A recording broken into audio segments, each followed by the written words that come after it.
ಹರ್ಷಿತಾ. ಕಾರ್ವಾಪ್ಲೇಟ್ ಚಾನೆಲ್ಗೆ ಸ್ವಾಗತ. ವಾರ್ತೆಗಳ ಮುಖ್ಯಾಂಶಗಳು. 174.63 ಕೋಟಿ ವೆಚ್ಚ, 200 ಹಾಸಿಗೆ ಸಾಮರ್ಥ್ಯ ಟ್ರಾಮಾ ಸೆಂಟರ್, ಶಿರಸಿ ಆಸ್ಪತ್ರೆ ಮೇಲ್ದರ್ಜೆಗೆ ಸಂಪುಟ ಒಪ್ಪಿಗೆ. ಶಿರಸಿಯ ಮರ್ಲಮನೆ ರಸ್ತೆ ಪಕ್ಕ ಭೂಕುಸಿತ, ಸ್ಥಳೀಯರಲ್ಲಿ ಆತಂಕ. ಹರೂರಿನಲ್ಲಿ ಚರಂಡಿಗೆ ಸೇರಿದ್ದ ಮಣ್ಣು ತೆರವು ಮಾಡದೆ ಸಮಸ್ಯೆ, ಸ್ಥಳೀಯರ ಆರೋಪ. ರಸ್ತೆಗೆ ಕುತ್ತು ತಂದ ಕೇಬಲ್ ಅಳವಡಿಕೆ. ಜಿಲ್ಲೆಯಲ್ಲಿ ಮಾಸ್ಕ್ ಎಂಬುದು ನೆಪ ಮಾತ್ರಕ್ಕೆ. ಯಲ್ಲಾಪುರದಲ್ಲಿ ಆನೆ ದಾಳಿಗೆ 6 ಎಕರೆ ಭತ್ತದ ಬೆಳೆ ನಾಶ. ವಾರ್ತೆಗಳ ವಿವರ. ಶಿರಸಿಯ ಪಂಡಿತ್ ಸಾರ್ವಜನಿಕ ಸರ್ಕಾರಿ ಆಸ್ಪತ್ರೆಯನ್ನು 174.63 ಕೋಟಿ ವೆಚ್ಚದಲ್ಲಿ 200 ಹಾಸಿಗೆಗಳಿಗೆ ಮೇಲ್ದರ್ಜೆಗೇರಿಸುವ ಜೊತೆಗೆ ಅತ್ಯಾಧುನಿಕ ಸೌಲಭ್ಯಗಳನ್ನು ಒದಗಿಸಲು ರಾಜ್ಯ ಸಚಿವ ಸಂಪುಟ ಅನುಮೋದಿಸಿದೆ. ಆಸ್ಪತ್ರೆಯ ಕಟ್ಟಡ ಕಾಮಗಾರಿಗೆ 112 ಕೋಟಿ, ಯಂತ್ರೋಪಕರಣಗಳು ಇನ್ನಿತರ ಸಲಕರಣೆಗಳ ಅಳವಡಿಕೆಗೆ 30 ಕೋಟಿ, ಹೆಚ್ಚುವರಿ ಮಾನವ ಸಂಪನ್ಮೂಲಕ್ಕೆ 5.84 ಕೋಟಿ, ಔಷಧ ಮತ್ತು ಇತರೆ ವೆಚ್ಚಕ್ಕೆ 50 ಲಕ್ಷ, ಹೆಚ್ಚುವರಿ ವಾಹನ ಮತ್ತು ಜನರೇಟರ್ ವ್ಯವಸ್ಥೆಗೆ 21 ಲಕ್ಷ, ಹೆಚ್ಚುವರಿ ಯಂತ್ರಗಳು ಮತ್ತು ಉಪಕರಣಗಳಿಗೆ 26.08 ಕೋಟಿ ಅಗತ್ಯವಿದೆ. ಈ ಮೊತ್ತಗಳ ಮಂಜೂರಾತಿಗೆ ಆಡಳಿತಾತ್ಮಕ ಅನುಮೋದನೆಗೆ ಒಪ್ಪಿಗೆ ಸಿಕ್ಕಿದೆ ಎಂದು ಜಿಲ್ಲಾ ಉಸ್ತುವಾರಿ ಸಚಿವ ಶಿವರಾಮ್ ಹೆಬ್ಬಾರ್ ತಿಳಿಸಿದ್ದಾರೆ. ಈ ಬಾರಿಯ ಬಜೆಟ್ನಲ್ಲಿ ಘೋಷಿಸಿದಂತೆ ಆಸ್ಪತ್ರೆ ಮೇಲ್ದರ್ಜೆಗೇರಿಸಲು ಒಪ್ಪಿಗೆ ನೀಡುವ ಮೂಲಕ ತಮ್ಮ ಮನವಿಯನ್ನು ಮುಖ್ಯಮಂತ್ರಿ ಮತ್ತು ಆರೋಗ್ಯ ಇಲಾಖೆ ಸಚಿವರು ಪುರಸ್ಕರಿಸಿದ್ದನ್ನು ಸ್ವಾಗತಿಸುತ್ತೇನೆ ಎಂದು ವಿಧಾನಸಭಾಧ್ಯಕ್ಷ ವಿಶ್ವೇಶ್ವರ ಹೆಗಡೆ ಕಾಗೇರಿಯವರು ಪ್ರತಿಕ್ರಿಯಿಸಿದ್ದಾರೆ. ಶಿರಸಿಯ ವೈದ್ಯಕೀಯ ಇತಿಹಾಸದಲ್ಲಿ ಸರ್ಕಾರದ ಈ ನಿರ್ಧಾರ ಮಹತ್ವದ್ದು ಮತ್ತು ಅಭೂತಪೂರ್ವವಾಗಿದೆ. ಕ್ಷೇತ್ರದ ಅಭಿವೃದ್ಧಿಯ ವಿಚಾರದಲ್ಲಿ ಇದೊಂದು ಹೊಸ ಮೈಲಿಗಲ್ಲು ಎಂದು ಸಾಮಾಜಿಕ ಜಾಲತಾಣದಲ್ಲಿ ಹೇಳಿಕೊಂಡಿದ್ದಾರೆ. ಶಿರಸಿ ತಾಲೂಕಿನ ಮಾಲಮನೆ ಬಳಿ ಶಿರಸಿ ಗೋಳಿಮಕ್ಕಿ ರಸ್ತೆಯ ಅಂಚಿನಲ್ಲಿ ಭೂಕುಸಿತವಾಗಿದ್ದು ರಸ್ತೆ ಸಂಪರ್ಕ ಕಡಿತಗೊಳ್ಳುವ ಆತಂಕ ಎದುರಾಗಿದೆ. ಪಕ್ಕದಲ್ಲಿರುವ ಬೆಟ್ಟ ಪ್ರದೇಶದಿಂದ ಮಳೆ ನೀರು ಹೆಚ್ಚಿನ ಪ್ರಮಾಣದಲ್ಲಿ ಹರಿದು ಬರುತ್ತಿದೆ. ಮಳೆ ನೀರು ಹರಿದು ಹೋಗಲು ಸಮೀಪದಲ್ಲಿ ಅಳವಡಿಸಿದ್ದ ಪೈಪ್ ಲೈನ್ ಕೂಡ ಕುಸಿದಿದೆ. ಇದರಿಂದ ಈ ಸಮಸ್ಯೆ ಎದುರಾಗಿದೆ. ವಾರದ ಹಿಂದೆ ಅಲ್ಪ ಪ್ರಮಾಣದಲ್ಲಿ ಕುಸಿತವಾಗಿತ್ತು. 3 ದಿನಗಳ ಹಿಂದೆ ಸುರಿದ ಮಳೆಯಿಂದ ಮತ್ತಷ್ಟು ಹೆಚ್ಚಿನ ಪ್ರಮಾಣದ ಭೂಕುಸಿತವಾಯಿತು ಎಂದು ಸ್ಥಳೀಯರಾದ ಕೃಷ್ಣಮೂರ್ತಿ ಹೆಗಡೆ ತಿಳಿಸಿದರು. ಸ್ಥಳಕ್ಕೆ ಭೇಟಿ ನೀಡಿ ಪರಿಶೀಲಿಸಲಾಗಿದೆ. ಅಲ್ಲಿ ಅಲ್ಪ ಪ್ರಮಾಣದ ಭೂಕುಸಿತ ಇತ್ತು. ಈಗ ಸಮೀಪದ ಬೋರಿಕಟ್ಟೆ ಕುಸಿದಿದೆ. ಸರಿಪಡಿಸಲು ಕ್ರಮ ವಹಿಸಲಾಗುತ್ತದೆ. ಸಂಚಾರ ಕಡಿತಗೊಳ್ಳುವ ಆತಂಕವಿಲ್ಲ ಎಂದು ಲೋಕೋಪಯೋಗಿ ಇಲಾಖೆಯ ಹಿರಿಯ ಎಂಜಿನಿಯರ್ ಹನುಮಂತ ನಾಯ್ಕ್ ತಿಳಿಸಿದರು. ಮಲ್ಲಾಪುರ ಗ್ರಾಮ ಪಂಚಾಯತಿ ವ್ಯಾಪ್ತಿಯ ಹರೂರು ಸಮೀಪ ರಸ್ತೆ ಬದಿಯಲ್ಲಿ ಅವೈಜ್ಞಾನಿಕವಾಗಿ ಆಪ್ಟಿಕಲ್ ಫೈಬರ್ ಕೇಬಲ್ ಅಳವಡಿಸಲಾಗಿದೆ. ಇದರಿಂದಲೇ ರಸ್ತೆಯಲ್ಲಿ ಭಾರೀ ಬಿರುಕು ಮೂಡಿದೆ ಎಂದು ಸ್ಥಳೀಯರು ದೂರಿದ್ದಾರೆ. ಕಳೆದ ವರ್ಷ ಸೆಪ್ಟೆಂಬರ್ನಲ್ಲಿ ಕೇಬಲ್ ಅಳವಡಿಸಲು ರಸ್ತೆಯಂಚನ್ನು ಸುಮಾರು 5 ಅಡಿಗಳಷ್ಟು ಆಳಕ್ಕೆ ಅಗೆಯಲಾಗಿತ್ತು. ಕೇಬಲ್ ಅಳವಡಿಸಿದ ಬಳಿಕ ಮಣ್ಣನ್ನು ಸರಿಯಾಗಿ ಮುಚ್ಚಿಲ್ಲ. ಅಲ್ಲದೆ ಚರಂಡಿಗೆ ಬಿದ್ದ ಮಣ್ಣನ್ನು ಸಂಪೂರ್ಣವಾಗಿ ತೆರವು ಮಾಡಲಿಲ್ಲ. ಇದರಿಂದ ಮಳೆ ನೀರು ಮಣ್ಣಿಗೆ ಸೇರಿಕೊಂಡು ಗುಡ್ಡ ಬಿರುಕು ಬಿಟ್ಟಿದೆ ಎನ್ನುವುದು ಸ್ಥಳೀಯರ ವಾದವಾಗಿದೆ.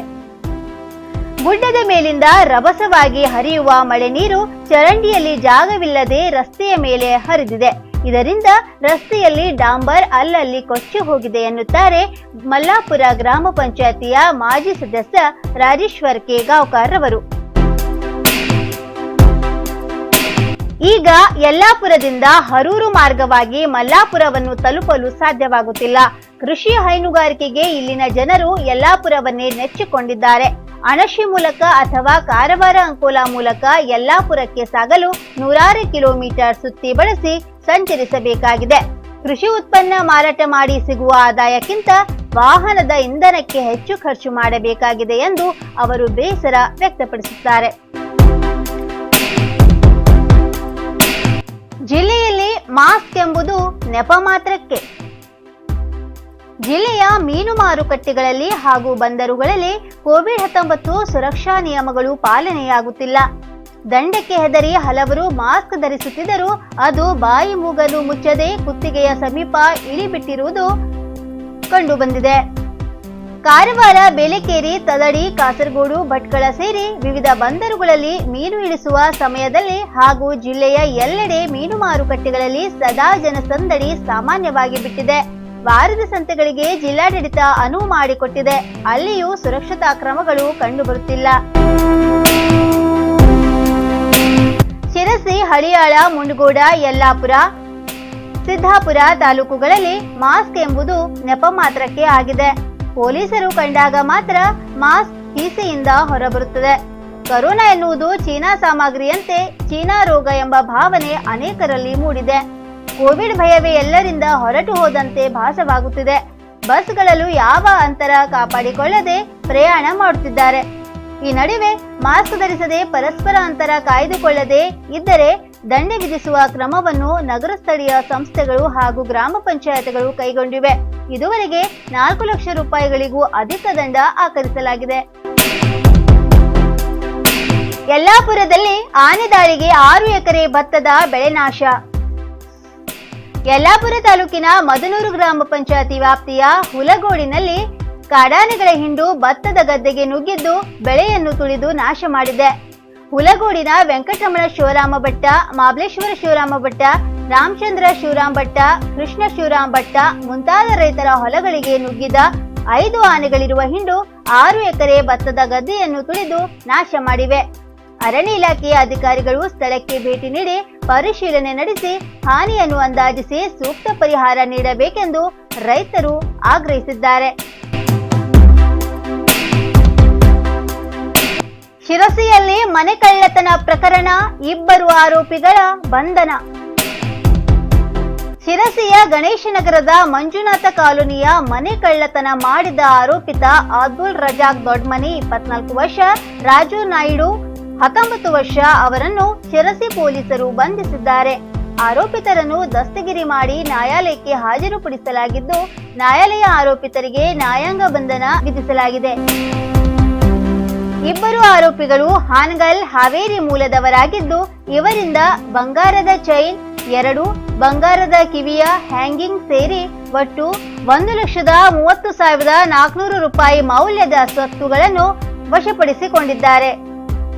ಶಿರಸಿ ವೃತ್ತ ನಿರೀಕ್ಷಕರಾದ ಪ್ರದೀಪ್ ಬಿಯು ಹಾಗೂ ಶಿರಸಿ ಗ್ರಾಮೀಣ ಪೊಲೀಸ್ ಠಾಣೆಯ Nanjana N, PSI Shyam Pavaskar, PSI Sampath Kumar, PSI Ankola ಠಾಣೆ Nagendra Naik, probationary PSI NM ಠಾಣೆ ಶಿರಸಿ ಮತ್ತು ಸಿಬ್ಬಂದಿಗಳಾದ ಸಿಎಚ್ಸಿಗಳಾದ ಪ್ರದೀಪ್ ರೇವಣ್ಕರ್, ರಮೇಶ್ ಮುಚ್ಚಂಡಿ ಮತ್ತು ಸಿಪಿಸಿ ಕುಟೇಶ್ ಮತ್ತು ಗುರುರಾಜ್ ನಾಯ್ಕ್ ಹಾಗೂ ಸುಧೀರ್ ಮಡಿವಾಳ್ ತಾಂತ್ರಿಕ ವಿಭಾಗದವರನ್ನೊಳಗೊಂಡ ಅಪರಾಧ ಪತ್ತೆ ದಳ ರಚಿಸಿ ಆರೋಪಿತರನ್ನು ಪತ್ತೆ ಮಾಡಲಾಗಿದೆ. ಇನ್ನು ಮತ್ತಷ್ಟು ಸುದ್ದಿಗಾಗಿ ಕಾರವಾರ ಪ್ಲಸ್ ವೀಕ್ಷಿಸಿ. ನೀವು ಯೂಟ್ಯೂಬ್ ಅಲ್ಲಿ ನೋಡ್ತಿದ್ದೀರಿ, ಸಬ್ಸ್ಕ್ರೈಬ್ ಮಾಡಿ, ಬೆಲ್ ಐಕಾನ್ ಕ್ಲಿಕ್ ಮಾಡಿ. ಫೇಸ್ಬುಕ್ ಪೇಜ್ ಅಲ್ಲಿ ನೋಡ್ತಿದ್ದೀರಿ, ಫಾಲೋ ಮಾಡಿ. ಧನ್ಯವಾದಗಳು.